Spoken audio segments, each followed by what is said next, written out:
자, 오늘 말씀의 제목 시작. 예수님이 베들레헴에 오신 이유.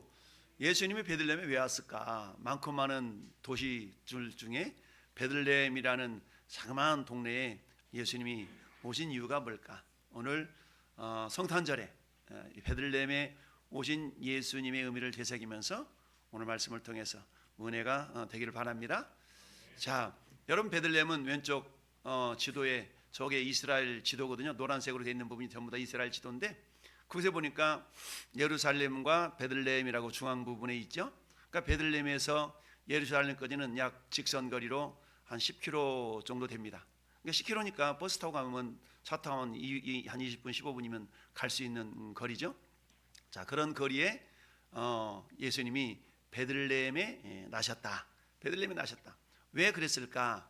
첫 번째 이유는 베들레헴에 탄생하신 이유가, 첫째, 구약 예언의 성취. 하나님의 말씀은 반드시 이루어집니다. 그래서 예수님이 이 땅에 오실 것을 미가라는 선지자가 있어요. 미가 선지자가 있는데, 미가 선지자는 주전 700여 년경 이사야 선지자와 비슷한 시기에 사역했던 선지자인데요. 그러니까 예수님이 태어나시기 700년 전에 미가 선지자 입술을 통하여서 이렇게 예언을 했습니다. 미가서 5장 2절 같이 읽어볼까요? 베들레헴 에브라다야, 너는 유다 족속 중에 작을지라도 이스라엘을 다스릴 자가 내게서 네게로 나올 것이라. 그의 근본은 상고의 영원에 있느니라. 아멘. 그러니까 영원하신 하나님께서 인간의 모습을 입고 어디에 오신다는 얘기냐면 베들레헴에 임하신다라는 얘기입니다. 베들레헴 에브라다야. 에브라다라는 말은 별칭일 수가 있는데요. 저 에브라다의 뜻은 어떤 의미가 있냐면 열매를 맺다, 결실하다라는 뜻이 있어요. 그러니까 베들레헴에서 우리 주님이 열매로 오시는 겁니다. 열매를 맺기 위해서 오시는 것인데요. 우리가 새벽기도 지난주 어제 그제 묵상했던 말씀의 내용이 뭐였냐면 이사야 9장과 이사야 11장, 오늘 새벽 말씀은 이사야 66장의 말씀을 우리가 묵상했는데요. 특별히 이사야 11장에 이렇게 말씀합니다. 이새의 줄기에서 한 싹이 나며 그 뿌리에서 한 가지가 나서 뭐한다? 결실할 것이요. 그래서 저 결실한다라는 단어가 에브라다, 이 단어하고 어원이 같아요. 그래서 결실이라는 단어인데, 이처럼 예수님이 베들레헴에서 오신 이유는, 첫째는 하나님의 말씀을 그대로 성취시키기 위하여서 말씀을 성취하시는 분으로 이 땅에 오신 것인데요. 그런데 우리가 새벽기도 때도 말씀드렸던 것처럼 예수님이 이새의 아들이 누구예요? 다윗이에요. 다윗. 이새에는 8명의 아들이 있었는데요. 다윗은 8명의 아들 가운데 막내였습니다. 그런데 하나님께서 사울왕을 이어서 이스라엘의 왕을 삼을 자를 이새의 집안에서 구했는데 그가 다윗입니다. 그래서 우리를 다윗을 이스라엘의 위대한 왕이라고 얘기합니다.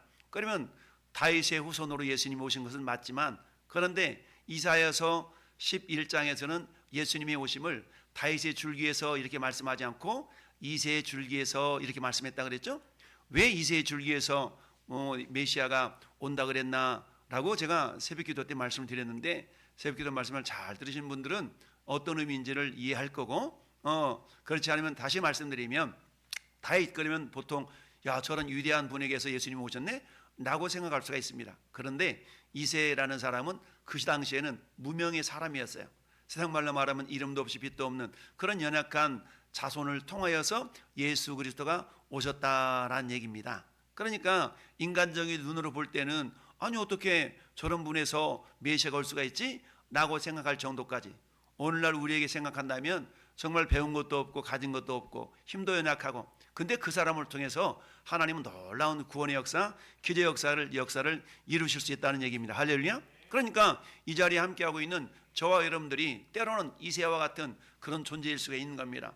사람들은 나를 알아주지 못하고 심지어 우리 집에서도 나를 인정해 주지 않는 그런 연약한 존재를 할지라도 우리 주님이 함께 하신다면 여러분을 통해서 놀라운 기적의 역사가 나타날 줄로 믿습니다. 그 이새가 다윗 왕을 낳으니라. 그래서 이새는 8번째 아들 다윗을 통해서 그야말로 하나님의 은혜를 입은 사람이 된 것이죠.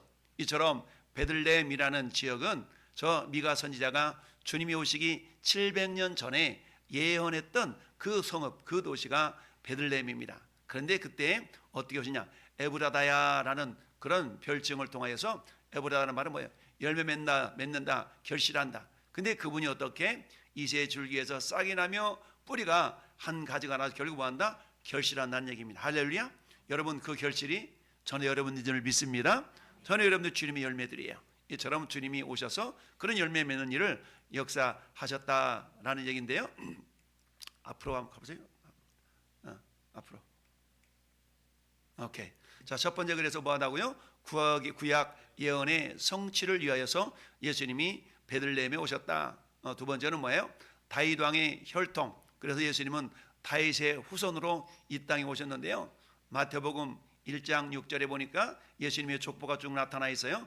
이제는 다윗 왕을 낳으니라. 다윗은 우리아의 아내에게서 솔로몬을 낳고 라고 하면서 예수님의 족보가 나타나 있는데요. 다윗의 혈통, 다윗 왕의 후손. 여러분, 우리는 룻기서를 알고 있습니다. 룻기서는 어떤 내용입니까? 두 사람이 베들레헴에 갔더라. 누구 두 사람이냐면 나오미와 룻을 말합니다. 여러분, 베들레헴에 세 사람이 살고 있었는데, 네 사람이 살고 있었는데, 그때 베들레헴에 흉년이 들었어요. 여러분, 베들레헴이라는 떡집은 의미는 떡집이라는 뜻인데, 떡집에 떡이 떨어졌어. 그래가지고 어디로 내려가요? 저 모압 땅으로 피신을 갔습니다. 근데 남편도 죽고 두 아들도 죽고 누가만 남았어요? 나오미만 남았어요. 그래서 나오미가 자식들이 죽기 전에 며느리들을 얻었는데, 큰 며느리, 작은 며느리 룻과 또 오르바가 있었는데, 어때요? 자식들 다 죽으니까 이제 뭡니까? 니네들 고향 땅으로 돌아가라. 나도 이제 고향으로 돌아갈란다. 소식을 들으니까 저 예루살렘에, 저 베들레헴에 양식이 풍족하다 그러더라. 라고 해서 이제 고향 땅으로 돌아가는 그 모습이 오늘 룻기 1장 19절의 상황입니다.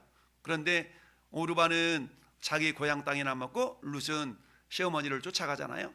그래서 어머니가 가시는 곳에 나도 가고 어머니가 죽는 곳에서 나도 죽겠나이다라는 그런 믿음의 결단을 통해서 결국 룻은 나오미 시어머니의 그야말로 모습을 쫓아서 붙쫓았다라는 말씀을 통해서 바짝 따라서 결국 베들레헴에서 갔어요.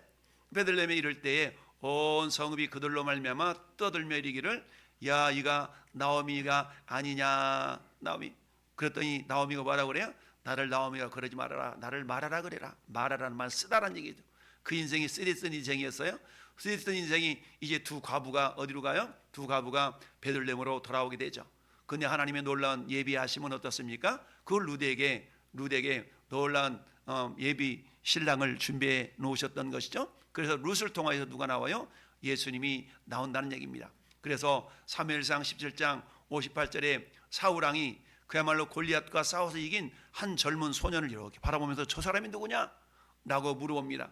그랬더니 다윗이 대답하되 나는 주의 종 베들레헴 사람 이새의 아들입니다 라고 사울왕이 고백한 내용이 사무엘상에 나타나 있죠. 이처럼 예수님은 누구를 통해서 온다고요? 다윗의 혈통을 통하여서 이 땅에 나타났다라는 얘기입니다. 뿐만 아니라 룻의 제2의 고향이 어디예요? 베들레헴입니다. 근데 베들레헴에서 고향을 삼았던 룻의 후손을 통하여서 예수 그리스도가 나오게 되신 것이죠.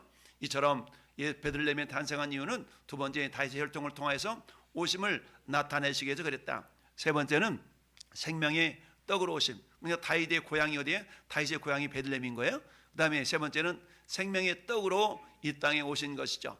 여러분, 베들레헴이라는 그런 첫 번째 의미는 그야말로 떡집이라는 의미가 있어요. 베들레헴이라는 것은 베드라는 단어와 레헴이라는 단어가 합쳐진 단어거든요. 베트라는 말은 바이트라는 단어인데 이것은 집이라는 뜻, 집. 그리고 레헴이라는 말은 양식, 떡, 빵 이렇게 해석이 되어지는데, 그래서 떡집이라는 얘기입니다. 그래서 예수님이 이 땅에 뭘로 오셨다? 떡으로 오셨습니다. 생명의 떡으로. 그래서 요한복음 6장 33절에 예수님이 이렇게 말씀하십니다. 예수님 6장 35절인가요? 자, 예수께서 이르시되 나는 뭐다? 생명의 떡이니 내게 오는 자는 결코 줄이지 아니할 터요 나를 믿는 자는 영원히 목마르지 않는다 라고 주님이 생명의 떡인 것을 말씀하셨죠. 생명의 떡 대신 예수님이 이 땅에 오셔서 하신 일이 뭡니까? 당신의 살과 당신의 피를 아낌없이 우리를 위하여서 내어주셨기 때문에 우리는 영원히 목마르지 않는 영원한 생명을 얻은 자가 된 것이죠. 이처럼 예수님께서 베들레헴에 오셨던 이유는 첫 번째 구약의 예언을 성취시키기 위하여서, 두 번째는 다윗의 혈통으로 오셨는데 이 다윗은 고향이 어디라고요? 베들레헴이었어요. 그래서 이 베들레헴에 예수님이 오셨고, 세 번째는 예수님이 무엇으로 오셨다고요? 생명의 떡으로 오셨다. 생명의 떡, 그 떡을 우리에게 주셨기 때문에 우리가 이 시간 예배하고 있는 줄 믿습니다. 이처럼, 그런데 우리가 이것을 그저 영적인 의미로 우리가 묵상해 볼 수가 있는데요, 이처럼 역사적인 사실로도 예수님이 그렇게 오셨는데, 그렇다면 예수님이 베들레헴에 오신 것과 나하고는 무슨 상관이 있냐는 얘기죠. 예수님이 나하고 무슨 상관이 있냐? 물론 나를 위하여서 십자가에 죽으시기 위해 오셨다고 우리는 믿고 있지만, 그러나 그 의미는 어떤 의미가 있냐? 첫째, 예수님은 작고 보잘것없는 곳에서 시작된 하나님의 구원의 역사, 즉 베들레헴이라는 그런 어떤 동네 자체가 그 당시에는 많이 인식되지 않는 연약한 동네였음에도 불구하고 우리 주님의 구원은 어때요? 그런 작은 부분으로부터 시작되었다는 얘기입니다. 이처럼 여러분, 주님의 구원이라는 것은 거창한 모습으로 이 땅에 임하신 것이 아니라 마치 마태복음 13장에 천국은 마치 겨자씨나 누룩과 같은 그런 모습으로 임한다라고 말씀하고 있죠. 그래서 천국은 마치 겨자씨는 눈에 잘 보이지 않을 정도로 작은 씨지만 이게 심겨져서 자라게 되면 새들이 깃들 정도까지 크게 자라게 되는 겁니다. 이처럼 하나님 나라가 그렇다는 얘기입니다. 예수님이 이 땅에 하나님 나라를 이루시기 위해서 오셨는데, 이처럼 오신 모습이 겨자씨처럼 아주 미약하게, 그리고 누룩처럼 아주 보이지 볼락락하는 연약한 모습으로 이 땅에 오셨지만, 그것을 통하여 주님은 놀라운 구원의 역사가 시작되었다라는 그런 영적인 의미가 있습니다. 두 번째는 뭐냐? 예수님은 겸손과 순종 속에서 하나님의 뜻을 이루셨다라는 얘기입니다. 예수님이 겸손의 모델이시고 모범이신데요, 여러분 빌립보서 2장 8절 9절을 보니까 이렇게 말씀하고 있습니다. 사람의 모양으로 나타내사 자기를 낮추시고 죽기까지 복종하셨으니 곧 십자가에 죽으심이라. 여러분, 예수님이 십자가에 죽으신 것은 하나님 아버지의 말씀에 대한 철저한 순종과 복종의 의미가 있습니다. 그러면 우리가 예수를 믿는다는 것은 뭡니까? 주님이 그러하셨던 것처럼 우리들도 철저하게 말씀 앞에 순종하며 복종하는 삶을 통하여 주님께 영광을 돌려드릴 수가 있다는 얘기인데요, 그렇기 때문에 어떻다? 빌립보서 2장 12절 같이 읽어봐요. 시작.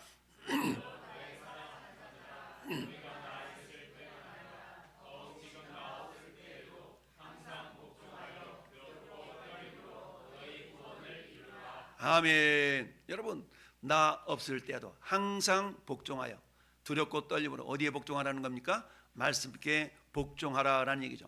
말씀에 복종하라. 왜 우리가 말씀 앞에 복종해야 됩니까? 예수님이 복종하심으로 우리의 구원을 완성하셨기 때문입니다. 따라서 저는 여러분들도 우리가 주님을 복종함으로, 주님의 말씀에 복종함으로 주님의 구원을, 주님이 우리에게 맡겨진 구원의 역사를 이루어 드려야 될 줄로 믿습니다. 우리 주님은 어떤 분이셨어요? 고린도후서 1장 19절 말씀 보니까 시작. 우리 곧 나와 실로아나와 디모데로 말미암아 너희 가운데 전파된 하나님의 아들 예수 그리스도는 예하고 아니라함이 되지 아니했으니 그에게는 예만 되었느니라. 여러분, 예수님은요 100% 성부 하나님의 뜻대로 순종하고 복종하여서 구원의 역사를 완성하신 줄 믿습니다. 내 생각이 아니라 할지라도 내 원대로 마옵시고 아버지 원대로 되기를 원합니다 라고 하시면서 우리 주님은 철저하게 주님의 뜻을 이루어 드렸다는 얘기인데요, 여러분 20절 말씀에다 보니까 이렇게 얘기합니다. 하나님의 약속은 얼마든지 그리스도 안에서 뭐가 된다고요? 예라는 말은 뭡니까? 아멘 할 수 있다는 얘기입니다. 그런즉 그로 말미암아 우리가 아멘하여 하나님께 영광을 돌리느니라. 여러분, 우리가 먹든지 마시든지 무엇을 하든지 하나님의 영광을 위하여 하라 그랬죠? 그러니까 하나님께 영광 돌리는 건 다양합니다. 영광 돌리는 건 다양한데 우리가 아멘만 잘해도 할렐루야, 우리 하나님께서 영광 받으시는 줄 믿습니다. 예수님이 어떻게 철저하게 성부 하나님의 뜻에 복종했는가? 우리 겟세마네 기도를 통해 알 수 있습니다. 예수님이 겟세마네 기도하신 모습이 누가복음 22장 42절에 나타나는데 같이 읽어봐요. 시작. 이르시되 아버지여, 만일 아버지의 뜻이거든 이 잔을 내게서 옮기시옵소서. 그러나 내 원대로 마옵시고 아버지의 원대로 되기를 원하나이다 하시니. 아멘. 예수님께서는 어때요? 인간적으로는 십자가에 못 박혀 죽는 것이 너무나 처참하고 괴롭기 때문에 그것을 잔이라고 표현했거든요. 그래서 이 잔을 내게서 옮겨달라고, 가능하면 십자가에 죽지 않았으면 좋겠다고. 그렇지만 그게 아버지 뜻이라면 내 온대로 마옵시고 아버지 온대로 되기를 원하나이다 라고 기도하시고 그 길을 당당하게 걸어가신 줄 믿습니다. 이처럼 예수님은 겸손과 복종의 모습을 우리에게 보여주시는 것을 저 베들레헴으로부터 시작하셨다라고 볼 수가 있습니다. 자, 여기까지는 우리 주님에 대한 관점인데요. 이제는 영적인 의미가 우리 나와 어떤 관계가 있는가, 영적인 의미 두 번째를 우리가 묵상해 보고자 합니다. 여러분, 베트라는 것은 집이라고 그랬죠? 집. 그런데 베들레헴은 베드로와 레헴, 떡, 양식빵이라는 단어가 합쳐진 단어가 베들레헴입니다. 그런데 저 레헴이라는 단어는 한 단계 더 건너가서 그 근원을 추적해 보면 라함이라는 단어로부터 왔어요. 근데 라함에서 레헴이 왔는데, 그러면 라함은 어떤 의미가 있느냐? 싸우다, 전쟁하다라는 뜻이 있어요. 그러니까 오늘날 많은 나라들이 싸워요. 뭐 때문에 싸워요? 떡 때문에 싸워. 떡 때문에. 식량 때문에.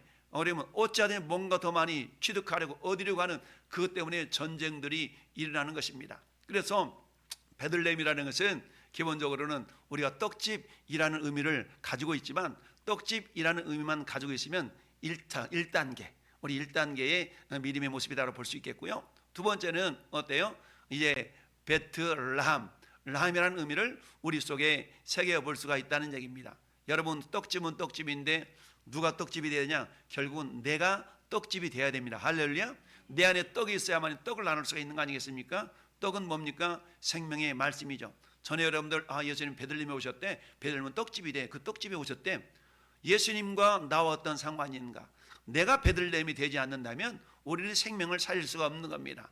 전에 여러분들이 내 안에 떡은 하나님의 말씀이거든요. 살리는 것은 영이니 육은 무익하니라. 내가 너에게 이르는 말이 곧 영이요 생명이니라. 할렐루야.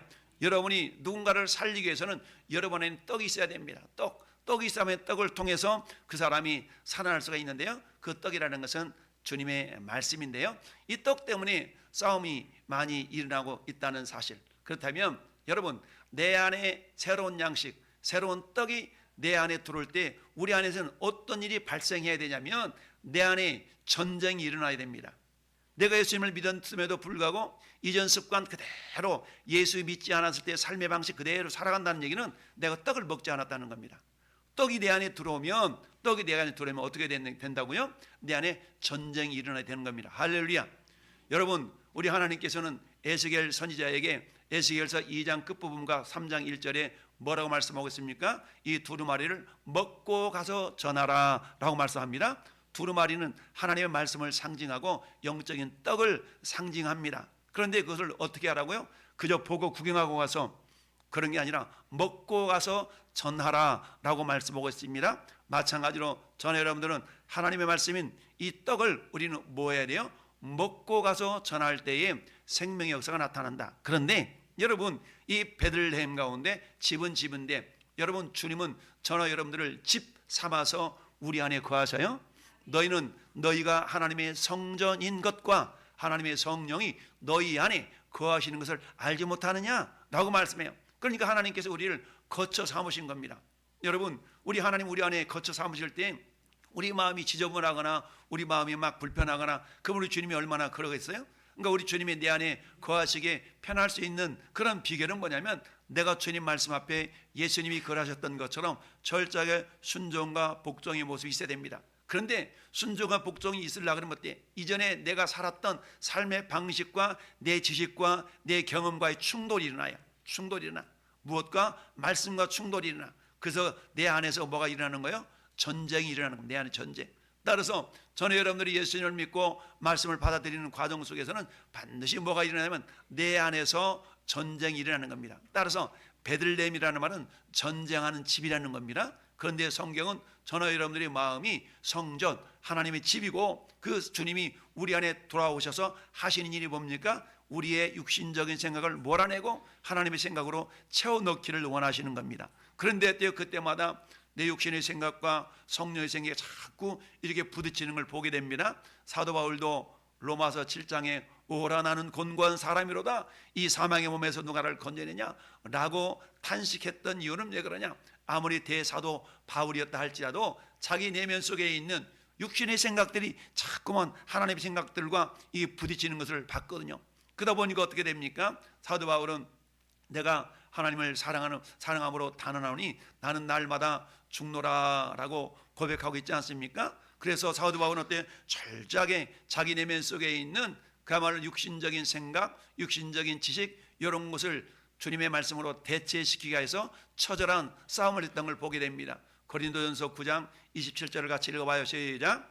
내가 내 몸을 쳐서 복종하게 함은 내가 남에게 전파한 후에 자신이 도리어 버림을 당할까 두려워함이라. 아멘. 여러분, 내가 내 몸을 쳐서 복종하게 했다라는 얘기는 뭐예요? 대사도 바울도 말씀을 전했지만 자기 자신과의 끊임없는 말씀과의 전쟁, 말씀과의 전쟁. 어떤 전쟁? 내 육신의 생각과 하나님의 생각과의 그런 다툼이 있었다는 얘기입니다. 그래서 차츰차츰 자기 생각을 죽여나가고 마침내 어때요? 내가 선한 싸움 싸웠다. 그 선한 싸움이라는 건 저 싸움이거든요. 내가 내 몸을 쳐서 복종하게 함의, 이 말은 어때요? 철저하게 내 안에 있었던 육신의 생각들, 우리가 아직도 내려놓지 못한 그 생각들이 있잖아요. 그 고집들이 있지 않습니까? 마치 이것이 사라지면 내가 없어질 것 같은 그 우리가 부여잡고 있는 그것이 우리가 내려져야 되고 그것이 말씀으로 부서져야 될 줄로 믿습니다. 그래서 사도 바울은 고린도전서 15장 31절에도 이렇게 말씀했어요. 고백합니다. 형제들아, 내가 그리스도 예수 우리 주 안에서 가진 바 너희에 대한 나의 자랑을 두고 단언하노니 나는 날마다 죽노라. 아멘. 여러분, 김장들을 하신 분들 계시는데 김장하기 위해서 가장 첫 번째 단계는 뭐예요? 배추를 잘라가지고 뭐예요? 절여야 돼요. 절여야 돼. 근데 잘못 절이면 어떻게 돼요? 다시 살아나. 다시 살아나면 어떻게 해야 돼요? 또 소금을 팍 쳐가지고 다시 절여야 돼. 절여지지 않는 배추는 김장김치가 될 수가 없어. 겉절이는 되지만 김장김치가 될 수가 없지 않습니까? 그런 것처럼 우리는 어때요? 오늘 죽었어도 내가 내일 또 살아나. 그놈의 내 속에 있는 그 육신의 생각들이 살아나.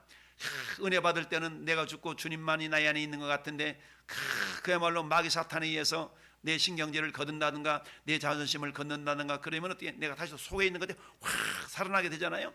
그럴 때마다 사도 바울은 어땠다고요? 내 자신을 쳐서 복종시켰다. 여기서 쳐서 친다라는 단어가 권투 선수들이 자기 턱을 자기 주먹으로 치는 그런 의미가 담겨져 있는 단어가 저기서 치다라는 단어거든요. 어퍼컷이라 그러죠. 근데 어퍼컷을 상대방에게 날리는 것이 아니라 자기 턱을 자기가 치는 거야.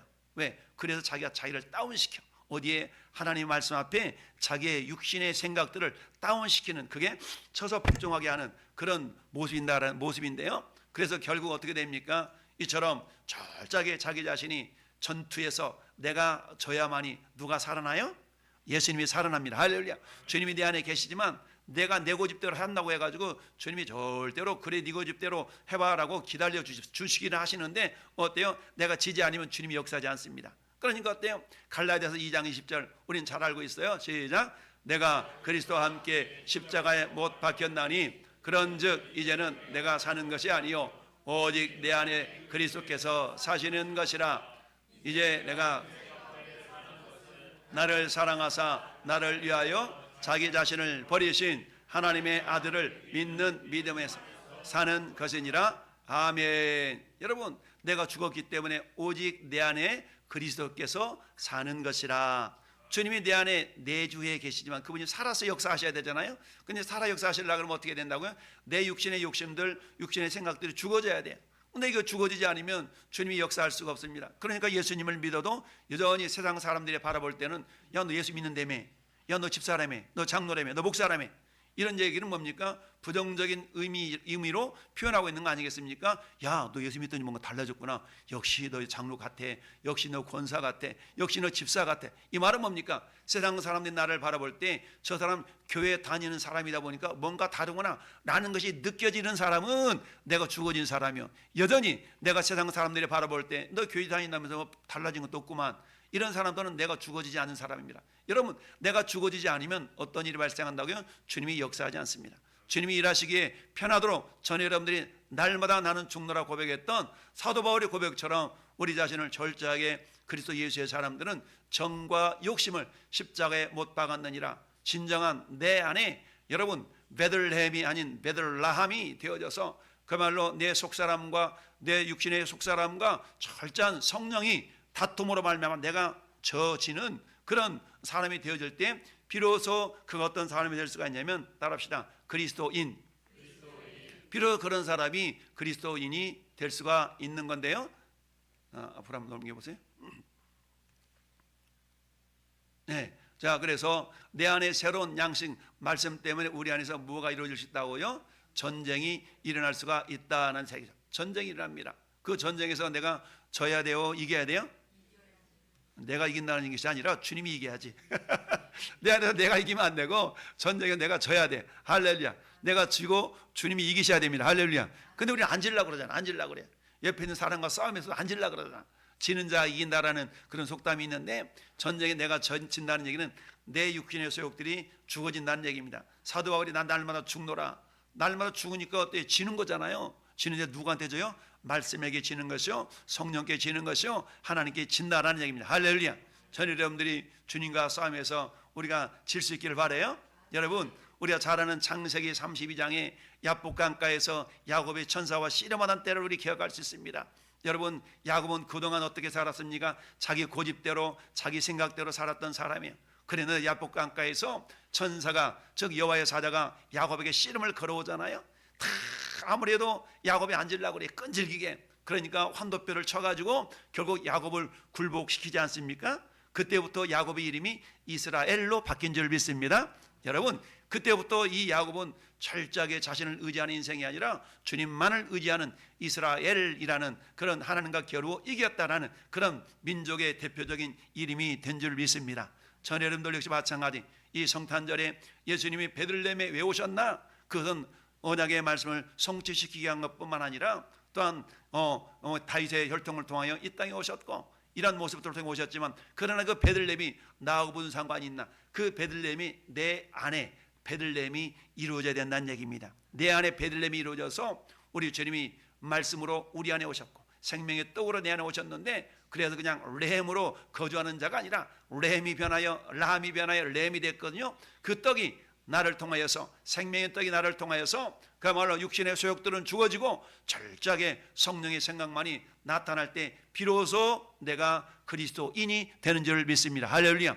여러분, 그리스도인이라는 말은 저 당시에는 굉장히 폄하하는 그런 언어로 사용되었지만 우리 하나님 입장에서 볼 때는 굉장히 귀중한 단어인 줄 믿습니다. 그리스도라는 말은 기름 부음을 받은 자, 예수님이 베들레헴에 그리스도로 오셨어요. 여러분, 그리스도라는 말은 메시아라는 단어와 같은 단어입니다. 메시아는 히브리어, 그리스도는 헬라어. 이처럼 예수님이 메시아로 베들레헴에 오셨지만, 그러나 베들레헴에 메시아로 오셨는데 메시아라는 뜻은 뭐예요? 기름 부음을 받은 자라는 얘기입니다. 성경에 기름을 부어서 직분을 세우는 게 세 가지 직분인데, 첫째는 왕이요, 둘째는 제사장이요, 셋째는 선지자라는 사실입니다. 할렐루야. 그런데 하나님은 우리를 향하여 말씀합니다. 너희는 왕 같은 제사장들이요, 하나님의 나라요, 그의 소유가 된 백성이니 이는 너희를 어두운 데서 불러내어 그의 기이한 빛에 들어가 가신 자의 아름다운 덕을 선전하게 하려 하심이니라 라고 베드로전서 2장 9절은 말씀하고 있습니다. 저 베드로전서 2장 9절에는 왕의 역할, 제사장의 역할, 선지자 역할이 다 나타나 있는 말씀이에요. 그래서 여러분, 사도행전 11장 26절에는 여러분, 저 바울이 쓰임받았던 내용이 나타나는데, 저곳에서 어때요? 안디옥에서 1년 동안 열심히 가르쳤더니 안디옥의 성도들이 그리스도인이라는 이름을 들었다는 얘기입니다. 그리스도인이라는 말은 따라합시다. 예수님이 내 인생의 목적. 우리가 왜 사느냐라고 물어볼 때에 여러분, 그냥 잘 살려고, 행복하게 살려고, 돈 좀 많이 벌려고, 이런 대답들이 많이 있을 수가 있는데, 그리스도인이라는 거는요, 예수께서 내 인생의 목적이라는 겁니다. 할렐루야. 우리 모두가 예수님이 인생의 목적이 되시길 원합니다.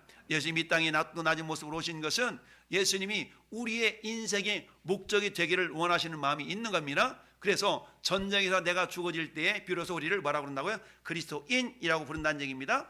여러분, 저 안디옥 교회 성도들은 비로소 그리스도인이라는 칭함을 받았다라고 그랬어요. 이 그리스도라는 말은 왕과 제사장과 선지자 세 가지 역할이 있는 겁니다. 그렇다면 내가 왕으로서의 역할은 뭘까요? 왕으로서의 역할은 내 안에 떡으로 들어온 그 말씀이 깨달아짐으로 말미암아서 육신의 소욕을 다스리는 겁니다. 왕의 역할은 다스리는 거잖아요. 여러분, 내가 왕이라는 것은 다스린다는 얘기입니다. 뭘 다스려요? 세상을 다스리는 것도 다스리지만 내 안에 있는 육신의 소욕들을 다스리는 거예요. 말씀으로 내 안에 소욕들을 다스려서 주님의 생각이 드러날 수 있도록 그런 역할을 하는 것이 왕의 역할인 줄 믿습니다. 두 번째, 제사장의 역할은 뭐냐? 제사장은 제사를 집전하는 자 아니겠어요? 그러면 제사에는 반드시 제물이 필요합니다. 제물이 필요한데 이 제사장의 역할이라는 것은 내 안에는 옛 생각들을 차곡차곡 죽여서 주님께 제물로 바쳐드리는 그런 역할을 하는 사람이 제사장입니다. 그러니까 철저하게 내 안에서 육신의 소욕과 내 옛 생각들을 철저하게 죽여서 주님 앞에 내가 예물로 드리고 있는가? 그래서 사도 바울은 로마서 12장 1절에 너희 몸을 하나님이 기뻐하시는 산 제물로 드리라 라고 말씀하고 있습니다. 너희 몸을 하나님의 산 제물로 드리래. 그것은 뭡니까? 너가 그리스도인이냐? 그렇다면 제사장의 역할을 감당해라 라고 주님이 말씀하고 있는 것이죠. 그 제사장은 제물을 드리는 자입니다. 그러니까 그 제물이 뭐가 되야 됩니까? 내 몸이 제물이 되야 됩니다. 내 몸이라는 것은 육신적인 생각을 다 포함한 그런 걸 말씀하고 있는데요, 내 몸이 주님께 제물로 드려지는 역할을 하고 있는가? 그렇다면 내가 그리스도인입니다. 세 번째는 그리스도인이라는 것은 선지자 역할을 감당하는 겁니다. 선지자는 뭡니까? 기쁜 소식을 전하는 자가 여러분 선지자입니다. 그래서 베드로전서 2장 9절 말씀을 결론으로 우리 같이 한번 묵상해 볼 테인데요. 자, 시작.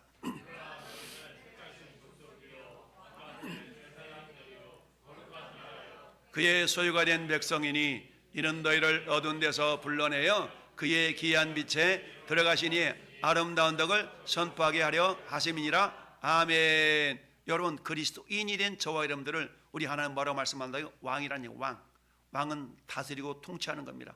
근데 가장 기본적으로 내 육신의 생각들을 통치하고 다스릴 수 있는 왕이 되어야 될 줄로 믿습니다. 둘째는 뭐요? 제사장인데 제사장도 역시 제물이 필요한데 내 몸을, 내 생각들을 주님께 죽여서 제물로 드려지는 그런 제사장의 삶이 내 안에서부터 먼저 이루어져야 된다. 그럴 때 어때요? 그런 삶을 가지고 나가서 뭐 하는 겁니까? 내가 이렇게 주님 때문에 변했노라고, 나를 이렇게 주님이 변화시켰노라고 그 주님의 아름다운 덕을 선포하는, 세상말로 말하면 전도하는 전도자가 되는 줄 믿습니다.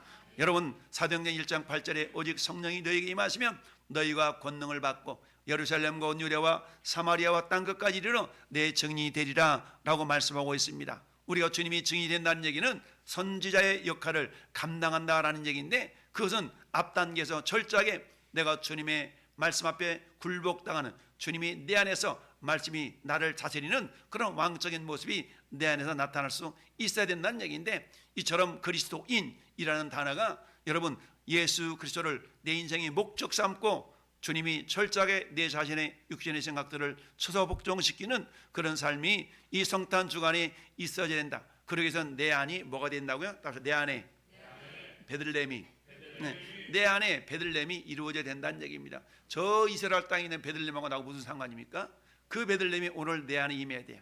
그래서 예수님이 나를 집, 거처 삼았는데 어떤 거처? 레헴, 그야말로 양식이 풍성한 그런 집이 되어야 됩니다. 그 양식을 나눠줄 수 있는 집이 됩니다. 할렐루야. 여러분의 말씀이 풍성에 거해서 어떤 사람을 만나든지 여러분 양식을 나눠줄 수 있는 그런 베들레헴이 되기를 바랍니다.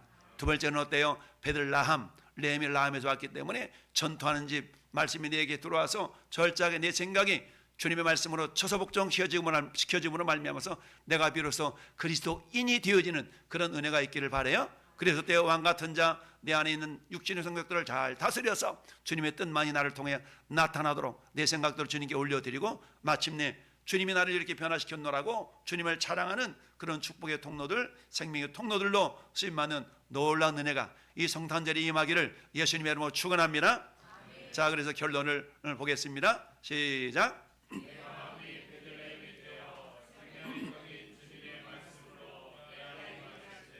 날마다 내가 죽고 예수로 사는 그리스도인이 되며 왕과 제사장과 선지자의 사명을 감당하는 하나님을 기쁘시 하는 주님의 참 제자가 됩니다. 아멘. 제가 성탄 카드 우리 톡방에, 교회 톡방에 올려놓은 그 내용을, 결론을 같이 제가 올려드렸는데요. 자, 내 마음이 뭐가 된다고요? 베들레헴이 저 이스라엘에 있는 베들레헴하고 나하고 무슨 상관이야? 내 안이 베들레헴이 이루어져야 돼요. 내 안이 떡집이 되어야 되고 내 안이 말씀과 그야말로 전투가 일어나는 전쟁 속에서 내가 죽어지고 주님이 승리하는 그런 놀라운 은혜가 있을 때 비로소 그리스도인이 된 줄로 믿습니다.